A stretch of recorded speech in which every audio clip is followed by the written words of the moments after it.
শুভ সকাল প্রিয় বন্ধুরা, তোমরা সবাই কেমন আছো? আশা করছি সবাই ভালো আছো, সুস্থ আছো। পশ্চিম মেদিনীপুরের ছোট্ট একটা গ্রাম থেকে আমি মামুন আমার লাইফস্টাইলে দাদার ভিডিওতে তোমাদের সবাইকে স্বাগত জানাই। আজকে পুরো ব্লগ সহ ধাঁধার ভিডিও তোমাদের সঙ্গে শেয়ার করবো বলে চলে এলাম। তো আজকের পুরো ভিডিওটা ধাঁধা সহ ব্লগটা কেমন লাগলো অবশ্যই একটু কমেন্ট বক্সে জানিও।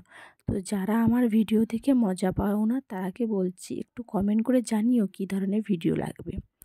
মজার ভিডিও দিতে হলে মজার ভিডিও দেবো, ব্লগ ভিডিও দিতে হলে ব্লগ ভিডিও দেবো। আমি তো যে ধরনের পারবো সেটাই দেবো। তো তোমরা কী ধরনের চাইছো অবশ্যই বলো, কিন্তু বাজে ইঙ্গিত করে কথাটা বলো না প্লিজ। তো চলো বেশি দেরি করব না, তোমাদেরকে ধাঁধাটা বলে দেবো। ধাঁধার প্রশ্নটা তোমাদের সঙ্গে শেয়ার করব।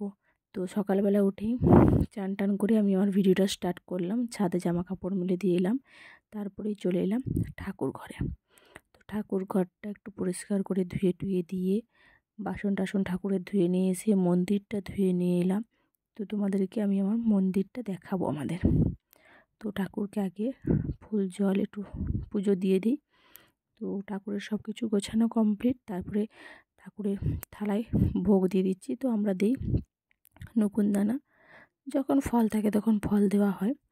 তো এই ভিডিওটা কিন্তু তোমার সোমবারের ভিডিও ছিল, কিন্তু আমি ভিডিওটা এত ব্যস্ত ছিলাম যে পোস্ট করতে পারিনি, তাই আজকে ভিডিওটা পোস্ট করলাম। তো এই ধরনের ভিডিও দেখতে হলে অবশ্যই একটু কমেন্ট বক্সে জানাতে হবে।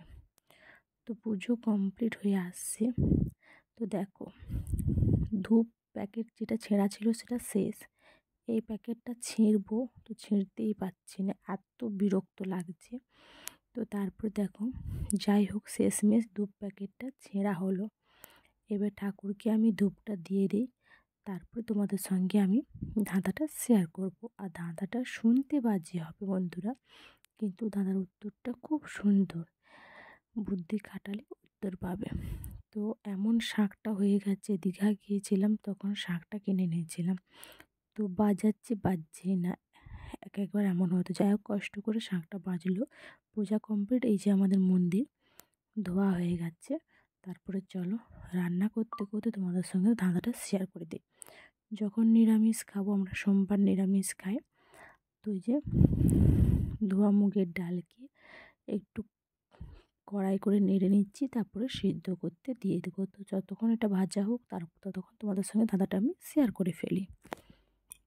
দাদার প্রশ্নটা হচ্ছে, যতই টিপে ধরো ততই বড় হই, আমাকে ঠিকঠাক ব্যবহার করলে আনন্দ পাওয়া যায়।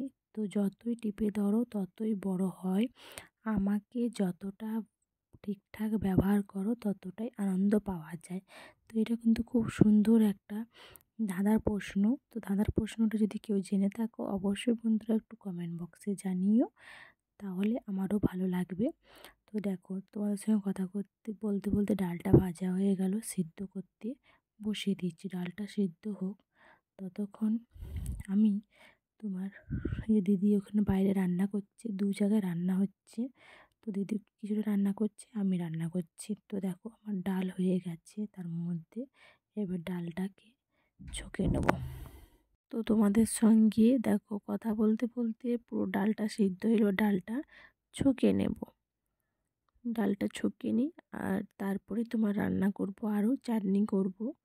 তো বাইরে তরকারিটা হচ্ছে, আমি ডাল চাটনিটা করে নেব আজকে নিরামিষ। তো ডাল চাটনি আর একটা সবজি হচ্ছে, তো সবজিটা বাইরে দিদি রান্না করছে আর ডালটা মেখে রান্না করছি, তার সঙ্গে তোমাদের সঙ্গে ভিডিও শেয়ার করছি। তো চলো আর বেশি দেরি করব না, তোমাদের সঙ্গে ধাঁধাটা শেয়ার করে ফেলি, ধাঁধার উত্তরটা। ততক্ষণ তোমরা চাটনি করাটা দেখতে থাকো। যতই টিপে ধরো ততই বড় হই, আমাকে ঠিকঠাক ব্যবহার করলে আনন্দ পাওয়া যায়। তো এটা হচ্ছে বেলুন। একটা ফোলা বেলুনকে যত টিপবো বেলুনটা তত বড় হবে, আর একটা মানে কি বলবো পাউচের মতন হয়, তো ওই জন্য আনন্দ পাওয়া যায়। এটা হচ্ছে বেলুন। বেলুনটাকে ফোলা বেলুনকে যতই টিপে রাখবো বেলুনটা ততই বড় হবে এবং আনন্দ পাওয়া যায়, পাউচ হবে মানে নরম নরম লাগবে। তো এটাই হচ্ছে বেলুন হবে। আর দেখো তোমাদের সঙ্গে কথা বলতে বলতে ডালও চোখা এগুলো চাটনি হচ্ছে, আর আমি এতক্ষণে দুটো মুড়ি খেয়ে নিচ্ছি। একটু দেরি হয়ে গেছে তাই রান্না বসিয়ে দিয়ে মুড়ি খেয়ে নিলাম। যদি ভিডিওটা ভালো লাগে অবশ্যই কমেন্ট বক্সে জানিও। আজ রান্না হয়েছে যে চাটনি আর হচ্ছে ডাল, নিরামিষ রান্না। এটা সোমবারের ভিডিও, আজকের কিন্তু নয়, আজকের রান্নাটা অন্য। এই যে সবজি তরকারি হয়েছে একটা, আর হয়েছে ডাল, এইটুকুই রান্না হয়েছে। যদি ভিডিওটা ভালো লাগে এটা লাইক করে কমেন্ট করে চ্যানেল সাবস্ক্রাইব করে পাশে থেকে সবাই ভালো থেকে সুস্থ থেকে বাই।